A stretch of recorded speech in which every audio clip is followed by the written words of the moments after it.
picture this. You're having dinner with your family. The smell of roast chicken is just, wafting through the air. Kids are laughing in the other room. Sounds pretty normal, right? Like a nice evening. But now imagine that, right outside your back door, just beyond your garden fence, lies one of the most horrific death camps in history. Yeah. That was the reality for Rudolph Höss, Yeah. the Commandant of Auschwitz.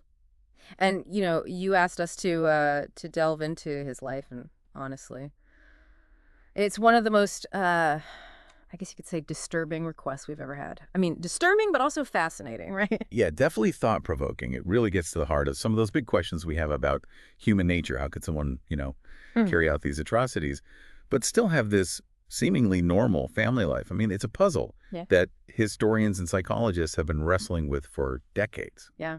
And to try to piece together this puzzle, we've got some really incredible sources to work with. First off, we have excerpts from Höss's own memoir. He wrote it while he was awaiting trial. And then we also have the work of historian Thomas Harding. And he actually tracked down and interviewed Höss's daughter, Brigitte. That's incredible. So we have these sort of firsthand accounts from people who knew him. Yeah. Which is pretty rare, I think, for someone like this. Absolutely. And Harding's book in particular, it's really insightful because he doesn't just focus on Höss's crimes, He tries to really understand the man, like what made him tick, what was his childhood like, his motivations, relationships, even the layout of his home, which was just a stone's throw from the Auschwitz crematoria. Wow. So, I mean, to understand how a seemingly ordinary guy could become the architect of such horror, we need to go back to the beginning. What was Höss's childhood like? Well, according to his memoir, Höss had a pretty strict upbringing. His father was very religious, authoritarian, and his mother was more distant. So it seems like he really yearned for connection and belonging. Yeah. But he didn't really find it at home. Yeah. And then, at just 15 years old, he's thrown into the horrors of World War I. Exactly. Just imagine a teenager experiencing that brutality, the trenches, witnessing death on a massive scale, and even taking lives himself. He served in Turkey, Mesopotamia, even Jerusalem.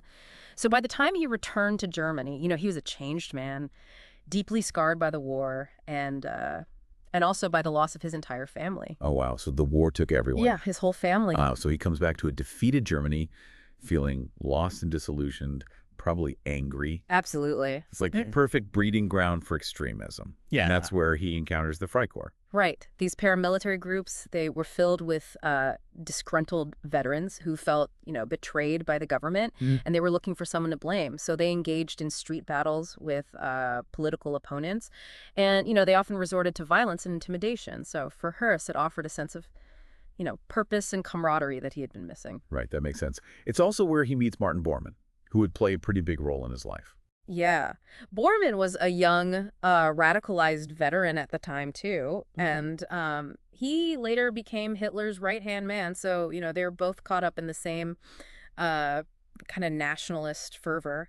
And they even took part in a politically motivated murder together. Oh, wow. Yeah.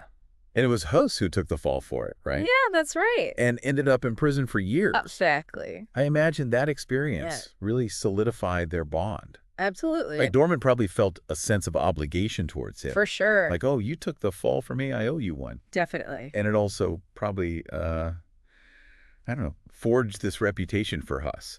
Like he was loyal. Yeah. And pretty ruthless. Yeah. Not afraid to get his hands dirty. Traits that would, unfortunately, serve him well in the Nazi regime. Right. However, After his release from prison, he actually seemed to want a simpler life. He went to work on a farm, married a woman named Hedwig, and they started a family. So there's this almost idyllic period in his life. Yeah, it seems that way. Like you can picture him, tending the fields, enjoying the quiet countryside with his wife and kids. It's such a contrast to what he would become. Right. It's almost ironic that it was his love for horses that drew him back into that world. How so? Well, his farm boss suggested they set up a stable to supply horses to the SS. But to do that, they had to join the SS. Oh, interesting. And guess who he runs into during this whole recruitment process? Let me guess. Himmler. Himmler himself. Yeah, what are the chances? Yeah. It's like something out of a movie. Right. So Himmler, the head of the SS, recognizes Höss from their time in the Freikorps and he sees someone with experience, someone who's loyal and willing to follow orders. Exactly. And it was an opportunity that the Himmler couldn't pass up. Right. And I mean, Huss probably couldn't either. I mean, this was a way to advance in the ranks. To prove himself. Yeah. So that's how Huss, this guy who seemed to want a simple life, ends up at Dachau in 1934. Exactly. And that was his first taste of the concentration camp system. And even though he started at a pretty junior level, he quickly moved up the ranks. It was a brutal environment, dehumanizing, and he was directly involved in punishing and disciplining prisoners. Yeah.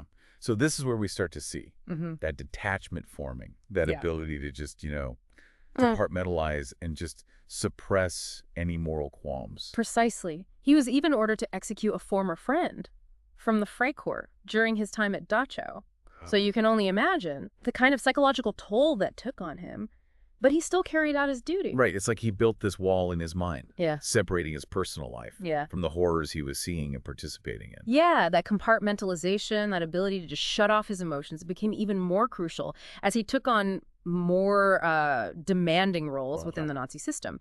His next stop was Sachsenhausen, another camp near Berlin, where he became the second in command. So a significant promotion, giving him even more experience running these camps. Right. But his most significant assignment was still to come.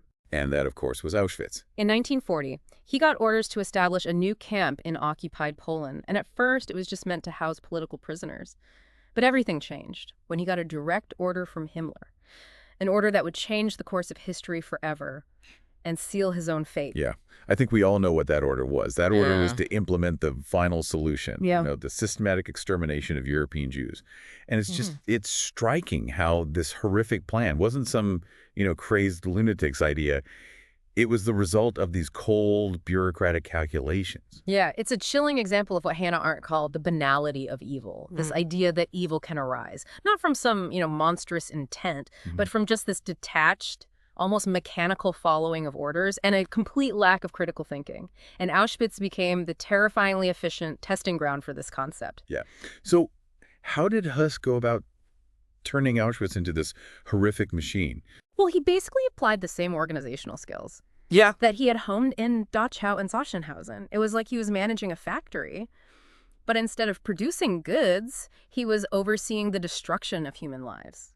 It's hard to even grasp the sheer scale of it. Absolutely. And one of the first challenges they faced was finding the most efficient method for mass murder. The Einsatzgruppen, the mobile killing squads. They had been using firing squads, but the Nazis, they thought it was too slow, too costly, and too psychologically taxing on the soldiers. They needed a more detached, industrialized approach. Exactly. So they experimented with different methods, and tragically, they settled on Zyklon B. Zyklon B, wasn't that a pesticide? Yeah, a cyanide-based pesticide. So they turned something mundane, something used for, fumigation, into an instrument of mass murder. Yeah, it's chilling. And it was at Auschwitz, under Höss's command, that Zyklon B was first used on a large scale. They started with Russian prisoners of war. And from their twisted perspective, the results were horrifyingly effective. This marked the beginning of the gas chambers. Yes. Initially, they used an existing crematorium at Auschwitz I, the original camp, and you can just imagine the calculations going on, figuring out how many people they could cram into the chamber, how much gas to use, how long it would take. And all of this was happening within eyesight of Höss's house, right? Yeah. His house was just 150 feet from that first crematorium. So he could see the smoke, smell the burning. It's hard to fathom. It's almost beyond comprehension. That he could live with that. That he could sit down to dinner with his family, knowing that just yards away, thousands of people were being systematically murdered. I know. It really speaks to that profound disconnect, that compartmentalization that was so central to how the Nazi system functioned. To carry out those orders, you had to suppress your empathy, dehumanize the victims. He's just inhuman. Yeah. Hardy's book really delves into this contradiction. He interviewed Höss's daughter, Brigitte, and she described her father as a loving parent. Right. She painted this picture of a man who read stories to his children, played music with them, enjoyed gardening. It's really jarring to reconcile those images with the horrific reality of his actions. Did Brigitte ever question that discrepancy between the father she knew and the man history remembers?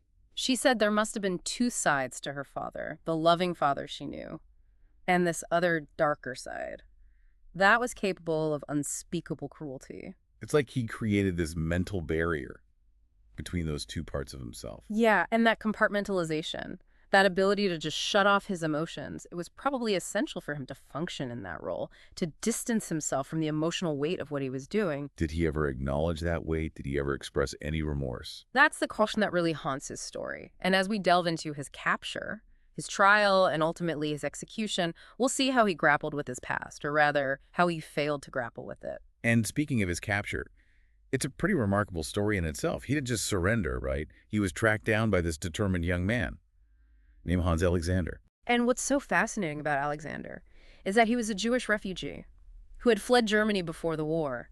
He joined the British Army and dedicated himself to hunting down Nazi war criminals. Wow. Talk about a twist of fate. Right. It's like something out of a movie. So they had some personal encounters. They did, and it was more than just a capture, It was a confrontation. Alexander, I mean. He was fueled by the loss of his own family in the Holocaust. He wasn't going to let Höss slip away quietly. So how did this confrontation play out? Well, when Alexander finally found Höss, he was hiding under an assumed name. Alexander, he actually allowed his men, many of whom were Jewish, and had lost family in the camps, to vent their rage. They beat Höss pretty badly. Yeah, I mean, it's hard to blame them given everything he'd done. Yeah, but Alexander, even with his personal feelings, recognized that Höss was a valuable asset. His knowledge of Auschwitz could be really crucial for the Nuremberg trials.